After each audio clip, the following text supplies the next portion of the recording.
Welcome on into the Third Down Analysis podcast. Today we're going to talk about BYU and Arizona, do a quick review of that game, and then talk about BYU's road to the Big 12 title.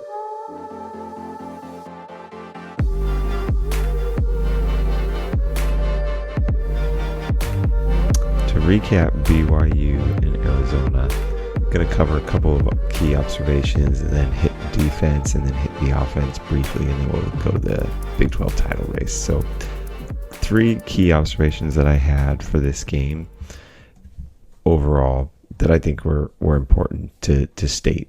None of these are going to be shocking if you've been watching, but I think that they deserve repetition because of how important they are and how big of a change they are from last year's story. So the first is that BYU's now generated 10 turnovers against 3 of the better offenses in the country. That's SMU, Arizona, and Kansas State. Kansas State and SMU in particular are 2 of the best offenses in the country.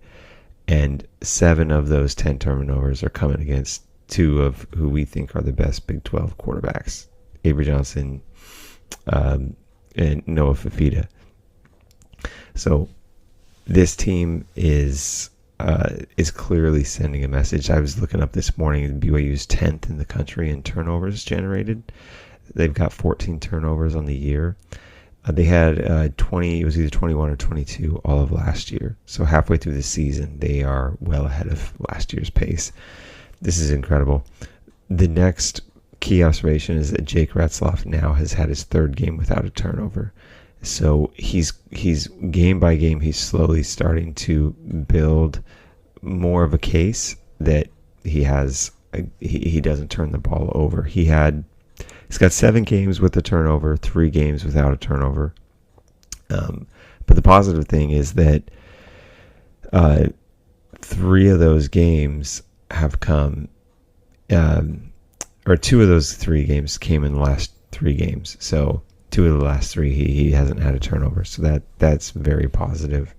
And then the last point, this third key observation I was going to make is that BYU's recipe so far for winning games is the defense creates pressure to turn the ball over, setting up the offense in a really good position, and then the offense is always taking advantage of scoring. If you look at the last 3 games in particular, going back to the Kansas State game, BYU has scored on all of the turnovers that they generated except for one. That was the Baylor game. At the end of the game, they get the Crew Wakely interception, and that turnover was great because they didn't have to score. They were able to kneel out and end the game. But every other turnover since then, BYU scored, and they've scored touchdowns on all of those turnovers except for one, which was a field goal against Arizona. So this is what really good teams do, is they take advantage of those opportunities. We'll get into that in a little bit later about some of the impact and how that makes it difficult for an offense. So to recap some of the defensive play, there's 3 numbers that I wanted to call out. The first is the number 14. So BYU had 14 QB hurries on this game. The data set that I've got, which comes from the sportsdataverse people at CFB Fast, are a great resource. I'm grateful for what they do. And the data set has got 14 QB hurries. Now, I was watching Coordinator's Corner. Kelly Papinga mentioned they had 22 hits or pressures, so they might measure it a little bit differently than I have. So if you see that, but what the data I was looking at is got BYU came into the game with 20 QB hurries, so they nearly doubled their season total in one game. And what's fascinating about that is that Arizona is not. They weren't giving out QB hurries like government giving out money. They'd only had 12 QB hurries that they'd allowed on the season, and then they allowed that and then some in one game. So clearly a great defensive plan from Jay Hill, where he's able to bring pressure from also, and this was coming from blitzes, this was coming from the defensive line, this was coming from all individuals. It was all over the place. BYU is ranked 7th in the country in QB hurries. And last note there is that they only had 26 QB hurries all of last year. So they've already surpassed last year's total. This brings their defensive pressure rate, which is the sacks plus QB hurries divided by the passing attempts that they defend. And their pressure rate has gone from 18% up to 21%. It was 9% last year. And here's a nugget that I thought, ooh, this is interesting. Of the three of the 4 CFP teams last year had a defensive pressure rate that was 19% or above. There's a lot of other things that have to go right, and I'm not saying BYU is going to go to the CFP, but they're in good company, and I think that metric's really important because it's a measure of the front seven and of particularly the line of scrimmage, and you have to win at the line of scrimmage in college, and BYU's doing a good job of that right now. So the next number is 33%, and that's the percentage of Arizona's drives that ended in a turnover. They had 13 drives. One was a one-play, ended the first half. You're not going to do anything. They didn't try to do anything. But so if you take that away, they had 12 drives. 4 of them ended in a turnover, and BYU scored 24 points off of those turnovers. So this goes to the point I was making earlier about BYU's recipe for winning here. What BYU is doing, they're giving themselves great field position. Later on this season, I'm going to dig up some kind of stat that'll tell me their average field starting position is on the 73, and it's about, when I was looking at it, I think it was in the top 20 of the country of best average field starting position. But something happens on that south end zone. I don't know what it is against Big 12 teams, particularly within a couple minutes before and after the halftime. Something goes crazy, and watch out if you're Oklahoma State or Kansas or Houston coming to Lavelle, and you're going to be playing on that side of the field at that point of the game. You're probably going to turn the ball over. What I think is happening here is if teams, so Kansas State and Arizona both, it was about 33% of their drives ended in a turnover. And BYU scoring off their turnovers, they're getting about a touchdown per turnover. So what you're effectively doing is now you've got, instead of having 10 to 12 drives like most teams have in a game, you've now got 4 to 6 drives because you're already spotting BYU about 21 points. And if you're doing that, you now have to score. I said 4 to 6 drives, like about 6 to 8 drives you've got left that you have to just score 3 touchdowns just to match BYU. And then you've got to see if you can go score a couple more points because BYU is scoring when they're not turning the ball over. I think this is part of why BYU has been so dominant this year. The last number is 115. That was the number of rushing yards that Arizona got. So more than I would like to see. However, in their losses, Arizona was held to 56 yards rushing against Kansas State, 121 against Texas Tech. They were averaging about 180 yards rushing in their victories. So before the game, I said in my preview, what I wanted to see was BYU first focus on stopping the run, which would then put Noah Fafita in a position to have to be in obvious passing situations. You double up T-Mac, which Joel Klatt on the broadcast said that most of the game BYU was doing that. And then you make other players beat you, or Tedro McMillan has to be more than Superman to win. And they held him to 78 yards. Kelly Papinga said their goal was 75 yards. So BYU largely followed this recipe and was able to, I think they did largely what I was hoping that they would do. Now flipping over to the BYU offense, less statistical here, more qualitative observations. So one, from a BYU rushing standpoint, I did want, what I said in my previews, I wanted to see something like LJ get 75 yards, another back get 40 to 50 yards, and Retzloff get 40 to 50 yards. We got 147 yards, so our BYU's rushing game average is now about 140 yards per game, up to 4.2 yards per carry, which is great.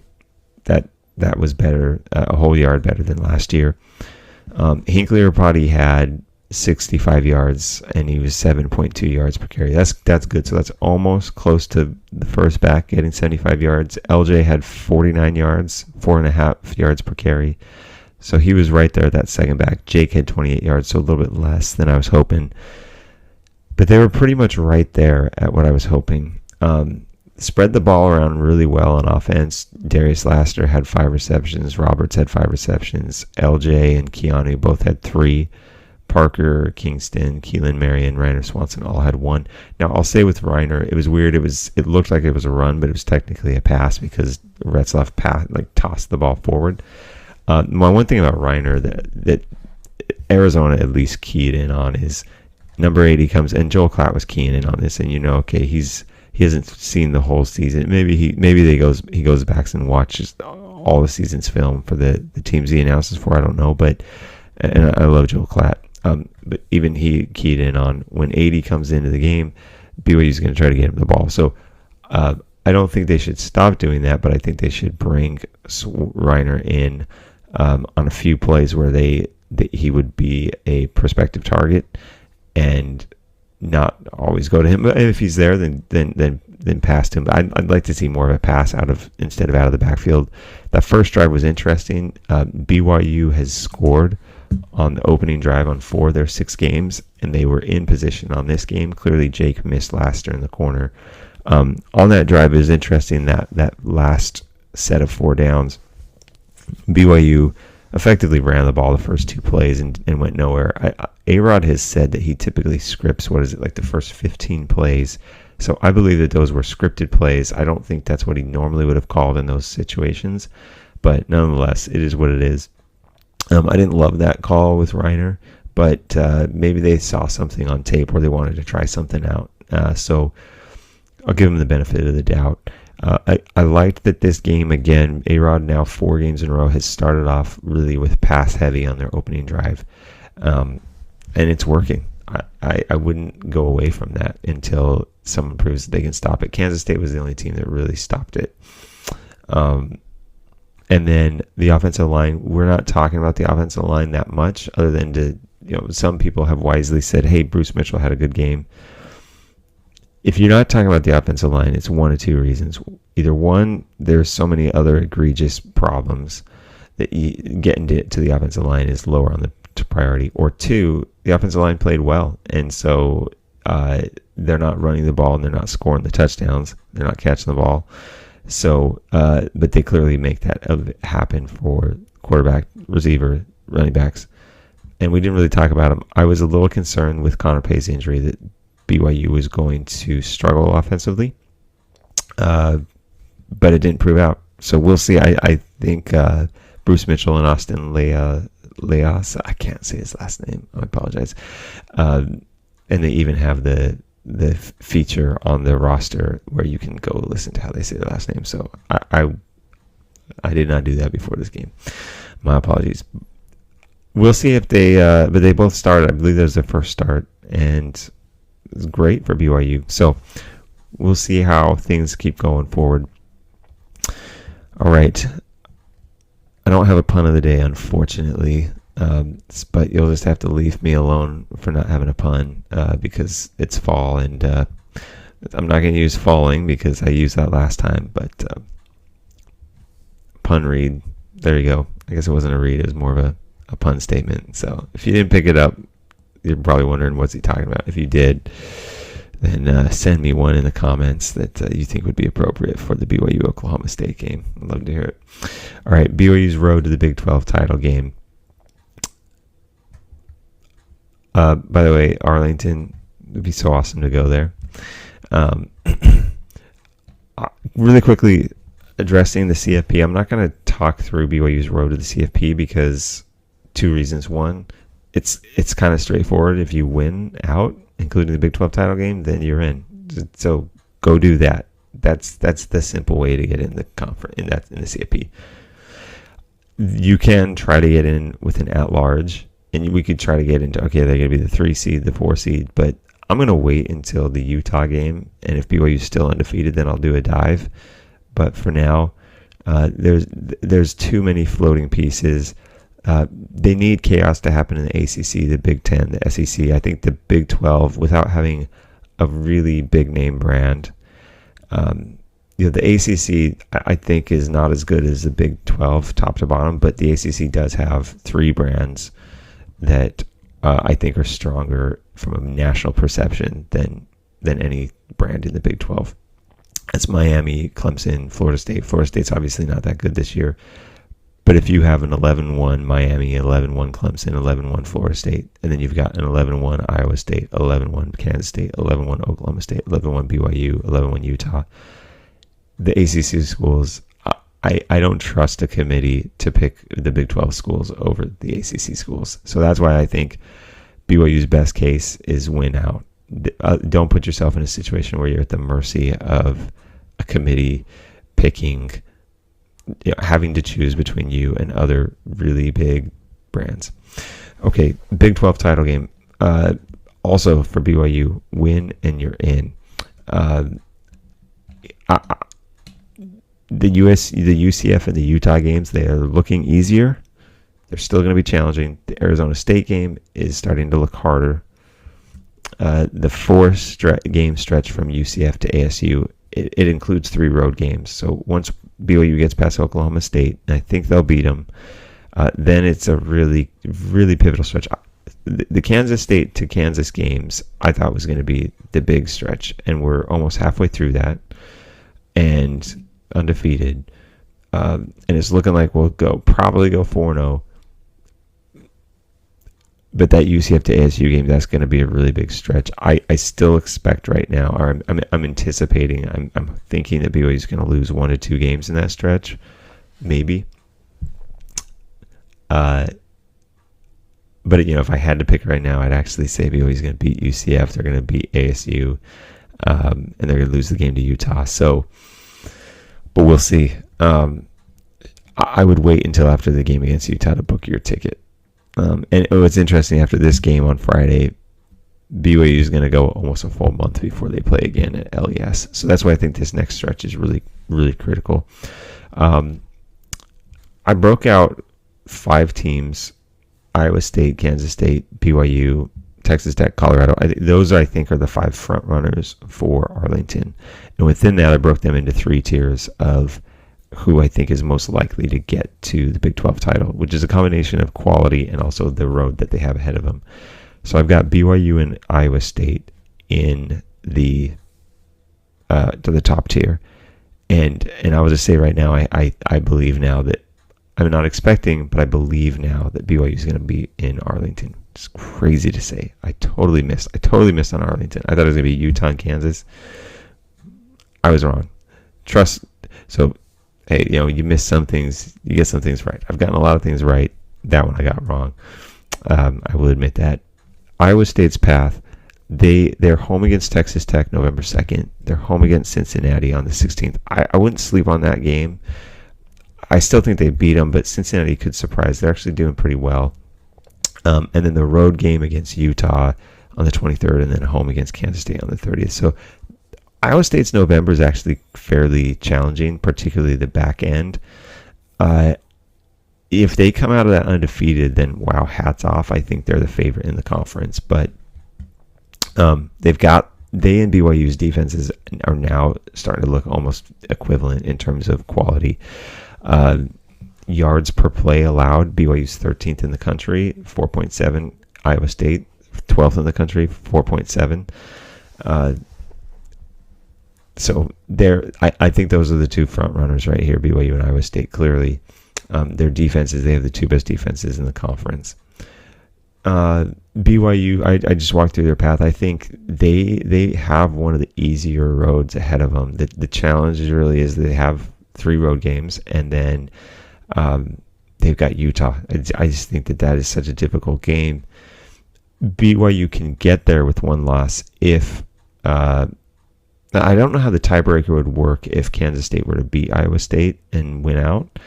BYU would have the tiebreaker over Kansas State, so you think that BYU would get in. So it'd probably be BYU and Kansas State in the Big 12 title game. I think BYU should just not lose to not put themselves in that situation. Kansas State's path next 3 games. So Kansas State to me is tier 2, likely to get in. Next 3 games are workable. They're at West Virginia, which that could be challenging, but still workable. Kansas, it's a rivalry game, but Kansas is looking not that great this year. And then you got Houston, and then their last 3 games appear to be more challenging. They're home against Arizona State, home against Cincinnati, so that's favorable that they're at home. I'd expect them to win those both, and then on the road against Iowa State. So I think that Kansas State's going to lose one more game. I don't think they're going to win out. I think they're going to lose one more. I would guess that would be against Iowa State. The third tier, I've got Texas Tech and Colorado. So Texas Tech is actually one of the 3 conference undefeateds, but they've got a couple of tricky games. So they're home versus Baylor. You think they'll win, but it's a Texas matchup. We'll see. At TCU, TCU's up and down, so we'll see. But then they've got to go at Iowa State. That's, I think, is going to be the hardest game, and I think they'll lose that one. They're home against Colorado, and then they're at Oklahoma State. So, I would expect Texas Tech to lose at Iowa State, and then trip up on one more of those games. And then Colorado, I also think that they've got some tricky games left. They don't play the top tier per se, although they've got a game against Texas Tech. So that Texas Tech and Colorado, they're going to give each other a loss. Kansas State, Iowa State going to give each other a loss. Colorado, so they're at Arizona. They're versus Cincinnati, at Texas Tech, versus Utah, at Kansas, versus Oklahoma State. I think that those are going to be tricky because the home games aren't going to be easy. The road games also are against some quality teams. Kansas is, I leave Kansas in there because they have the quality. They could surprise you on a day. We'll see. I think the most likely outcome is that Iowa State wins out, Kansas State loses one game, Colorado and Texas each drop 1 to 2 games, and BYU goes on. BYU loses one game, but because they've beaten Kansas State and Kansas State picks up one loss against Iowa State, I think BYU and Iowa State play each other in Arlington. That's where I'm at right now. So, love to hear your comments. Love to hear your feedback. Love to hear any puns you've got. Any puns you've got about BYU. Love it. Love to hear about the Big 12. And thanks for joining. Hope you have a great day.